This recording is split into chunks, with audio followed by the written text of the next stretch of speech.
Hi, YouTube. This is Lewis with Rosebuds Travels. And I'm Kay Walton. Hi, Kate. Um, I'm here to interview Kay about her journey. She is just bought her RV and she is going to live in this RV full time, and she can tell us more about this particular RV. But um, I want to know how you decided to do this and give us a little bit of the background story of why you're doing this at this particular period in your life, and I guess what you hope to do with it, where you plan, if you have any plans on where you're going to go, and that sort of thing. So kind of Okay. fill us in. Well, thanks for inviting me to be interviewed and on your show. Oh, That's great. it's just wonderful. Thank you. Um, for me, I am. If anybody asks me my elevator pitch, I always say two things: I'm an adventurer and I'm an entrepreneur. Okay. And so this is not my first adventure. I Okay. moved to Mexico in 1992, and I loaded up my cave diving equipment. I was a cave explorer, underwater cave explorer, and my boyfriend.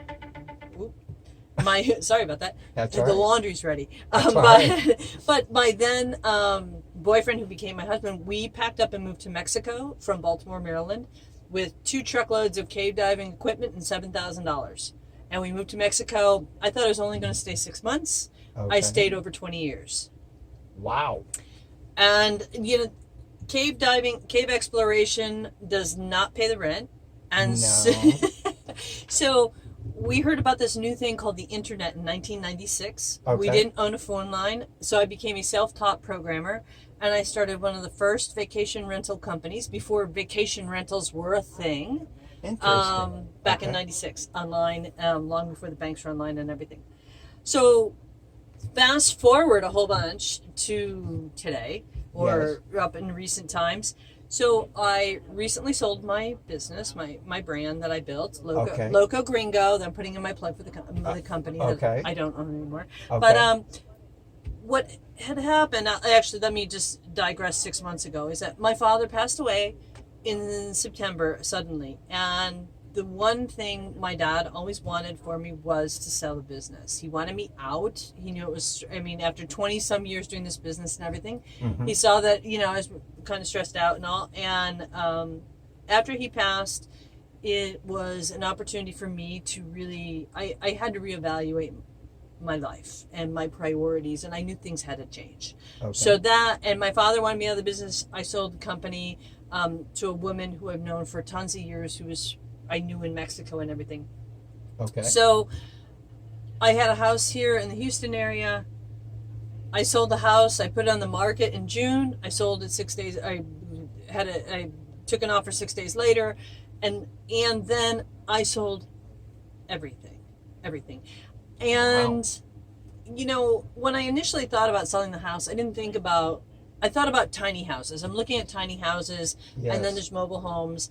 And the thing with tiny houses is, and I was looking at like a really cute little trailer park in Florida that was on the water. Well, tiny homes do not fit HUD regulations. So you just Right. can't pull a tiny house into a trailer park and they say it's fine. It No. doesn't work that way. No. Right. So I was a little bummed about that. Right. And I really didn't know where I wanted to live. Here I am. I didn't have a job. I was just finishing a program at University of Pennsylvania online. Um, I know I'm going to start another company, Okay. but I didn't know really where I wanted to live. So I thought, you know what, I'm going to get a travel trailer. And I was looking, I didn't want to buy a big ass truck. And we say big ass trucks here in Texas, as everybody knows. I didn't Correct. want a big ass truck. Right. So what could I pull with a smaller vehicle? So I got into looking at lightweight Trailer. travel trailers. Okay.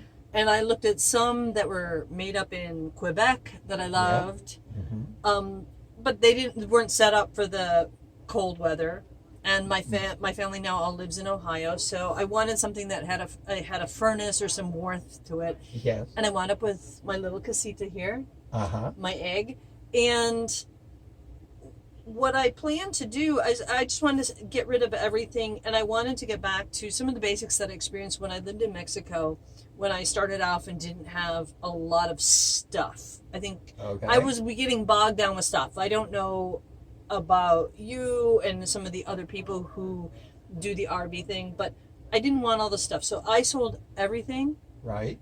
and bought this little casita, and I'm gonna make this my home. Me and my Chihuahua, we're gonna make Okay. this my home. Okay. And like right now, tomorrow morning we pack up and we're gonna head up north. I'm gonna go up. I want to catch some Ohio State games Uh-huh. up at the shoe, Uh-huh. and so I'm gonna go up for the fall and bond with my family. I'll probably Okay. go to the New England area as well. But while all this is going on, um, is that I signed up and I'm now in a master's program at Temple University out of Philadelphia for my master's in Okay. travel and tourism. Okay. So this is going to be my library, my classroom, um, really my dorm room. It's going to be a little bit of everything, and no Yeah. matter where I go, I can be online, and I'm going to spend the next year working on my master's, and if I don't like where I am, I'm going to pull up stakes and move somewhere else. Okay.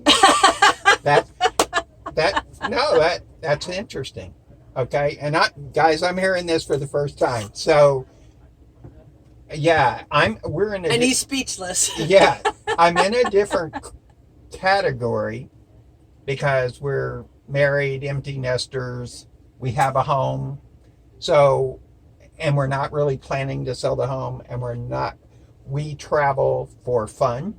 Uh, there are some similarities in there. Our parents died, and we decided to have more fun with life. So there's some similarities in there. And then I have heard from other YouTubers that they do what you're doing for a lot of similar reasons. They sell their homes, they'll sell their stuff, and they get down to minimal stuff, and they like to travel with minimal stuff. And so I kind of figured that was part of the equation, but I want to hear it from you specifically. So, okay, having said all that, do you have plans for a, besides going to Ohio? Are there other directions Otherwise, and places, or you don't have those yet, well, or no, actually, I do. Over the years, with the business I had for Mexico, mm-hmm. I have met and I have had so many fabulous clients who are customers of my company. Right? And when people heard I was doing this, I have Oh, I invitations bet you do. I probably bet. from all 50 states. Wow, that's And incredible. so, Okay. I have people in the Carolinas, in Florida, and New Jersey, the So, Midwest, Colorado, California is certainly on the list, and I want to drive all the way down the coast from north to yes, south. yes, So I have a wonderful opportunity to see people who have become my friends, who were my customers and became my friends. sure, And so I'm really looking forward to the opportunity to seeing them kind of in their home exactly, turf, as exactly. opposed to them being in my home turf in Mexico. Now Sure. I'm going to go see them. So I want to be able to go and visit some of these people because they've been so kind to open up their doors for me. And I'm going to start a travel blog and a podcast because Okay, I had a podcast for Mexico, so I'm hoping to that's good. set up my podcast equipment again and There we start go. podcasting. And my podcast, that what I intend on doing is to not so much there is going to be the travel segment. It's part of what I do, and I love travel. Sure. So there's always going to be a travel aspect to it. But the thing is that travel is a journey and life's a journey. And here I am, 55 years old, right now, kind of unemployed, divorced, no house, and I'm living in a little trailer here. So it's a journey, Right. but it's an interesting journey because I had to sell everything I own. Right. And so, I go, even today I was at my storage locker here and I've got it down to a 10 by 6 little space. Oh, very small. Very small. Right. And there's a lot of, the last few things of that I love. So it's a growing experience to go, what do I really need? What's really Sure. important? Sure. And what does it all mean to me? And one of the things, I'm here on Lake Conroe at Thousand Trails right now, and every morning I get up to go and shower up at the bathhouse, and I walk outside and I see the stars and the sun's coming up, and it takes me back. And so here's where the nostalgia plays in, is that it takes me back to when I first moved to Mexico in '92, when I lived literally in a casita, which is a one-room casita, we called them, little houses Little in Mexico, houses, little right, houses in Mexico, Exactly. and was enthralled with the nature. Would lay on the beach or on the roof of the house, and we would look at the stars and see the satellites and everything. So it's bringing me back to some of the core basics that work and life and the drama and the stuff. All of these things kind of detract, and we kind of lose sense of all that That's stuff. true. And that, and in that, I'm trying to get back to some of that, to really realize and kind of reground myself as I go on to this next part of the journey. Okay. Did your parents travel? Or did they want to travel and they didn't get the opportunity to? You said your dad died? Well, we went on vacation as kids. I grew up outside of Buffalo, New York. Okay. And we went to the same place up in Ontario, north of Toronto, near Peterborough. We went every summer. Okay. Went fishing, hauled the boat, rented a cottage and everything. So that was always a standard. My mom's been to Russia, and my parents went to New York City. So there's been some travel, but it wasn't like we didn't go on these big family trips or anything like that. My father was a pilot. Okay. He was a partial owner in a private plane, so we flew to breakfast as kids on Sunday mornings. I thought that was normal. We weren't rich, but we had these opportunities. Okay. And so it was I've always had a bit of wanderlust. Yes. And I will attribute to this more. I had an uncle who's no longer with us anymore, but he was in the Navy, and he sent back all these exotic postcards and brought gifts, the volcanic rock ashtrays from Hawaii and everything, as he was in the submarine.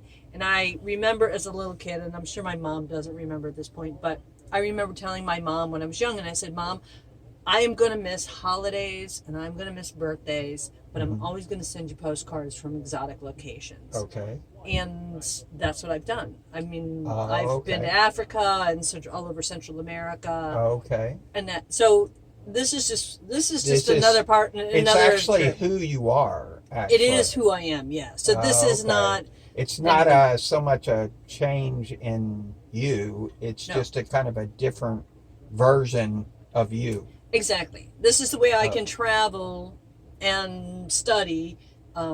Because I need to have travel and I need to have adventure in my life all the time. Obviously, yeah. If you travel that much, obviously.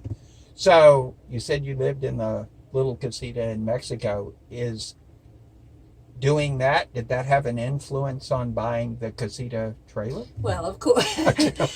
The funny thing is that in April, I was in Mexico and I had gone down there to tell my staff that I wasn't the head of the company anymore. And so I was sitting around one night with a woman who worked with me, and she's been with me for, 10, 12, God knows how many years. Okay. So we're sitting around drinking Dos Equis and all this. Yes. And I just her and I were just talking about life and all, and I said, you know what? In the end, all of us are just going to end up back in a casita. Because all of us in Mexico, all of us expats, when we first moved there, unless you're wealthy, if you just moved there, everybody lives in a casita. Sure. And that was, to me, that was just prophetic. And so then when I saw that there were casitas, I was like, Of course. There you go. Okay. And I Okay. have to laugh because I remember the old days on the beach when I moved there. Some dear friends of mine, they lived on the beach in a travel trailer or a mobile home or something. This was way back in the old days, you know, hippie, very hippie-esque and all. Right. Right. And I'm just like, yup, I'm just like so and so living on the beach in this, you know, in Shpuha or Eshkasel. And I'm just Okay. like, yeah, Okay. same story, different version. They are all true. I gotcha. Well, that makes a lot of sense. That the casita definitely fits with what you were doing.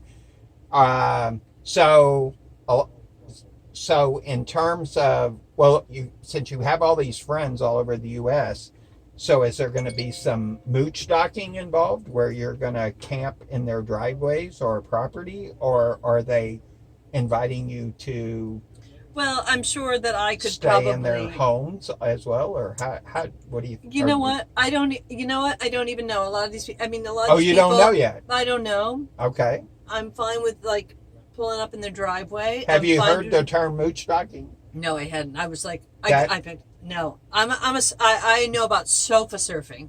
Yeah, couch surfing, exactly. That is a deal. Yeah. Yeah. Well, in the RV world, mooch docking is the deal where somebody invites you to stay either in their driveway or their property. And so I was kind of thinking those people, maybe that's what they're doing, is inviting you to bring your casita and kind of, Well, tomorrow, actually, we're hoping to get from here from Lake Conroe. Lake Conroe. We're trying to get to Louisville, Kentucky tomorrow. Wow, that's ambitious. We're ambitious. Yes. And we are going to be mooch docking, or we have an invitation to mooch dock in Louisville. So we will Okay. do that. Then go on to Ohio from there. But yeah, I have never heard this term. Yeah, It's a thing. yeah, it is a thing. I didn't know about it either until fairly recently. Mm-hmm. But yeah, it's a thing where, yeah. Okay. Good to know. Yeah. Good to know. If people invite you to their homes and invite you to stay in their driveway, it's kind of mooch docking, you know. And some people will ask friends if they can stay in their driveway or on their property or whatever. And there's actually an organization called Boondockers Welcome, where it's sort of similar in that, except if you don't own property, you pay Boondockers Welcome, like I think it's $30, and then all these other, usually RVers, open their property up for you to go to, and it doesn't cost a dime, and you can stay on their property. So it's similar. It's organized. There's a website, Yeah. and you pick the property and contact the owner and do it. So it's kind of similar. I was going to look at Harvest Host too. Yeah, Harvest Toast is good. We do that a lot. I was just going to, I thought We you do I that a should lot. read. We do that a lot, and it's we like Weren't it. you just up here, Yeah, just north near of Austin. near Yeah. us or outside by Yeah, Plantersville yeah. or It something? was the Apache Pass. It's actually just kind of northeast of Austin, Mm-hmm. and there aren't many campgrounds around there. It's basically there's an event center. Yeah, and we were just there, and I'm actually gonna put out a video on that here pretty quick. But Oh, great. yeah, it was actually good because they had electricity, Nice. and we could have air conditioning, and which you need in Texas at this particular time because the summers are obviously very, very hot. Oh, one thing I wanted to add is when you mentioned very, very hot. So right after I picked up my casita, Mhm. is I went to RV driving school.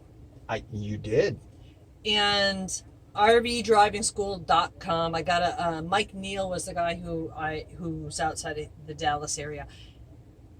I have never driven an RV, towed a damn thing. I actually was going to ask you that question, but go ahead. Keep expanding on that. So the thing was, and I think it made my mom sleep better at night to know that I was going to take RV driving classes. It was the best investment I made. That's So interesting. you spend the money on this, Yes. and unless you have experience, and I can see there's people who have experience, and Uh-huh. there's, oh, I'm gonna do this. I didn't have experience. I've just made an investment in this new house, Okay. Mi Casita, and so I wanted to take driving lessons. So I found rvdrivingschool.com. They have a big RV owners education weekend up at Lake Livingston, north of Houston here in, I believe, November. Uh-huh. But I went and signed up for a private 2-day class, Yes. and it was wonderful. I learned to parallel park this thing. That's good. It is good, except I don't know when I will be parallel parking anytime You soon. probably won't, but there is an advantage to that, because if you're parallel parking it, it means you know how to back it up. Yeah, well, I need practice in backing it up. I did okay. I did great, and we drove on the interstates in Dallas, Yes, which is a challenge. which is a challenge. Yes. Through construction, we Yes. drove rural roads, Yes. backing up, how to back up into different types of parking Yes. spaces, parallel parking, how to walk through the kind of a little bit of a checklist, like before you take off and go somewhere. Yes. How to check the signal lights and do the walk around Yes. and everything. Some basic stuff which people may or may not do or even think about doing, but it built a foundation for good habits for me. It does. It does. And I had a fabulous instructor. That's good. I was really, really thrilled with it. And the biggest compliment he said when the class ended, he said, "I would ride with you." Well, anytime." there you go. There you go, exactly, right? So That is. was really thrilled, but I really would encourage anybody out there, but even if it's and if you submit this documentation to your insurance company, Yes. then you get a discount on your insurance. Hey, there's Bonus. another plus. Bonus. But it really helps just kind of hone in or to bring back skills, because I don't think we all realize that just driving our car on our commute to work or whatever is we pick up a lot of bad habits. We do. And you cannot have bad habits. You can't No. be distracted or anything No. when you're hauling behind you and you're in, like in Houston, we've got 4, 5, 6 lanes of traffic. Exactly. You have to be very aware you have to of pay your space and of all the people around you. You have to pay attention. So I definitely thought it was a very worthwhile effort, but it was so hot. Yeah. Yeah. I mean, we were outside around Arlington, Texas. Yes. It must have been, I have to say, it was actually 99, 101, 102. Yes. We're standing out. I'm working on my tan as we're going, okay, he's going, Yeah. you see where you were on between these cones? And Yes. but when I got down here to Lake Conroe, then after being up in the Dallas area for several days, it was hot and dusty and sweating. And I have to say, I really thought that I was going to be like tiny house living. I didn't really realize I was camping. Okay. Yeah. Guess what? I realized I'm camping. You are. You are. And it is different than living in a house. yeah, it It is. is. Now, what I didn't have set up for you today, and I really wanted to, but we had a rainstorm. This is Right. another aspect of camping. I had a rainstorm here this afternoon. Is in my screen room out there. Uh-huh. I just received my inflatable sofa, armchair, and ottoman. Oh. No. Okay. I mean, I'm taking this living thing seriously, You are. and so I'm going to have my one screen room with my living room, Right. and then hopefully I'll get another screen room, and then I'll set up my own personal yoga studio there. Well, there you go. Where do you? This is just a personal Yeah. question. Where do you carry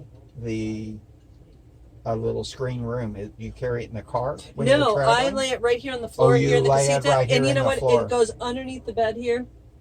It doesn't take up much room at all, Oh, okay. and it We works actually have some boxes that we put under the bed. So if we did it, we haven't bought one of those yet. So that's why it's a personal question. Yep.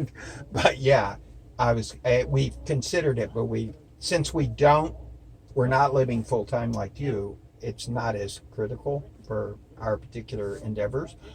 But it's nice. We can understand it's nice to have a room outside Absolutely. where you can get away from the bugs. Well, I mean, and it doubles your footprint, so you have a little more yes, it living does. space. Yes, it does. It doubles your footprint.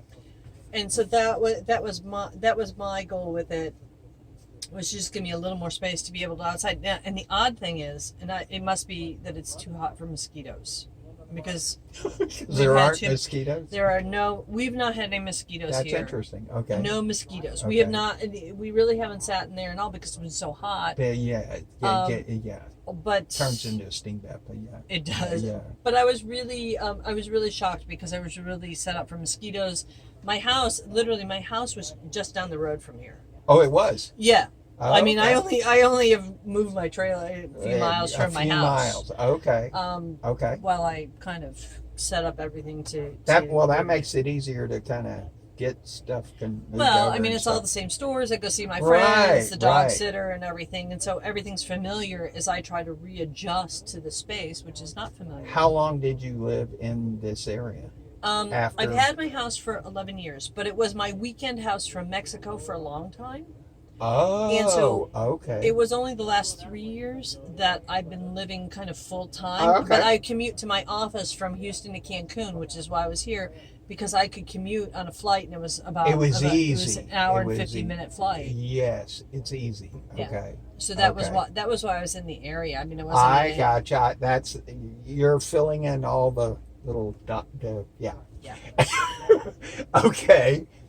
That makes it great. I don't have to ask more questions. Okay, so, and it's funny about the driving school. Katie saw that and that you were doing that. She's actually considering doing that because I do most of the driving for us, and she has actually not driven while pulling the trailer yet because she's afraid of it a bit, and so that's a thing she is considering. It's a great confidence builder. Right. And yeah. So, and she saw that and she was like, wow, that's kind of cool. So, yeah. No, it's really a great confidence builder, and it's a little bit, and there is some thinking to be the whole backing up thing. And you'll get better at that, I assure you. I know it's practice. And what the instructor did say, as we're sitting right now in a park that's got a ton of big rigs, and we're the littlest rig here. Exactly. You win the cutest award. Yeah, I do have the cute. Yes, the cute award I have. Uh-huh. But the instructor was saying, he said, if you had a 40-foot rig, Mm-hmm. he said, this would be a piece of cake. He said, you are backing up the most difficult trailer to back up because it is a short wheelbase and it is so tiny and it reacts like that. Right. And so it is one of the most difficult things. He goes, you master backing up this. He said, you can drive anything. Right. I've heard that. Yep. I've heard that. Absolutely. And it is very reactive. It's very reactive.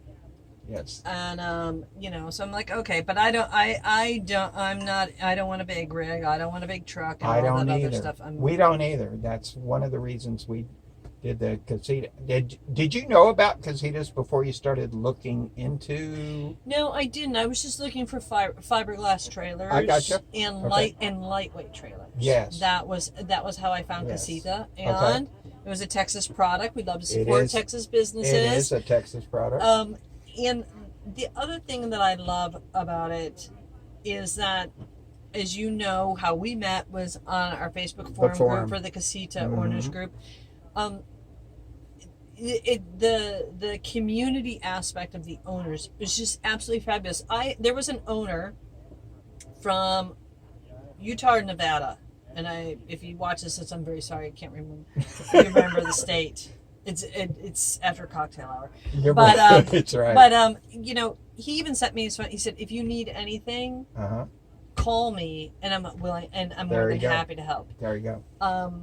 So it's been, in that regard, the community's been very, very supportive. There's questions out there and people jump in and answer those questions. I have found that to be true too.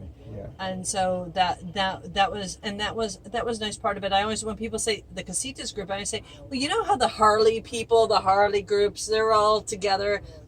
We're kind of like. Well, what I say often is when you buy a Casita, you have joined a cult. Yeah. You really have. It's The Casita group has a cult following. The Airstream group has Yep. a cult following. It's because there's something about the particular kind of trailer it is, and once you buy into it, it's yeah, there's a definite following. Yeah. And that's actually one of the reasons that casitas maintain their value so highly. Exactly. And Airstreams And that was another as well. reason why I went with the Casita, because it retains its value. I could decide in a month or That six you or a didn't year like and it. go, you know what? I've had this is great. Been there, done that. I'm out. That's right. It's going to hold its value. We did for the same reason. One of the reasons. Yes. You know. However, I can always turn this into an Airbnb. You can. Since that's That's my true. background, you know. But so that was one of the things. But it is a great owners group. The customer service at Casita I thought was fabulous. We have found that too. And I really feel very connected to them, and was very, very pleased on the customer service for a small business. They got it happening, and that was great. Yes, we found that too. Okay, so let me think. I'm trying to think of if there's any. You filled in a lot of the little gaps. Trying to think if there's anything else that I think I need to ask you about. But we can have this conversation again. You know, as I'm on the road and stuff, I'm more than happy. We can jump on. We can Skype or work out in the virtual world. And and I'm thinking eventually I'm going to do some live streams, and we can probably do like a live stream, and then we can do that. And yeah, that would work very well. And I really appreciate you doing this, Kay. This is great. I'm trying to think. Can't think of anything right off the top of my head, but I'll have to edit this part out of the video where I'm hemming and hawing. Oh, you can hem and haw. But no, that's all good. And you know what? My timer's up, and so my laundry is ready to put into the dryer. Which you are going to have to move along. So okay. Well, again, thank you very much, Kay, for doing this interview. Oh, my pleasure. I'm so glad. And, yeah, I really do appreciate it. And our paths our trailers will cross. They may. I had one other interesting thought. Are you going to do most of your traveling yourself? Probably. Okay. I have some friends here and there who will jump in, as if you will, ride shotgun with me, and we'll see. I've been alone for a lot of years now, and I'm pretty comfortable with that. Okay. And I'm kind of that independent woman. Okay. But always looking, always game for a friend to jump shotgun, and my boyfriend's here now, and he's gonna ride with me up north. I think it's more because he's scared if he doesn't. Okay. As he watches and supervises me setting up and breaking down, which is all good. Yeah. But we'll see, and I hope I have family in Arizona who have a fifth wheel. And they would stay here at this park here in Lake Conroe, and this is why they recommended me to stay here. I tried to entice my mother if I would drive her from Ohio to Arizona to go see her brother this winter. So I might try to get my mom in here, and if we do, we can do a little Skype, me and mom, and we can talk to her. There you go. See if she's scared. There you go. And have there been any RVs in your family at all? No. So Boats, this is a yes. first. Boats, planes, yes. RVs, no. RVs, no. So this is a total first for you. My brother and sister think, yep, I'm crazy, and I'm just a wandering gypsy. So no, I'm the crazy one in the family. Okay. Well, again, thanks, and you. let's get the laundry. All right, great. Let's go.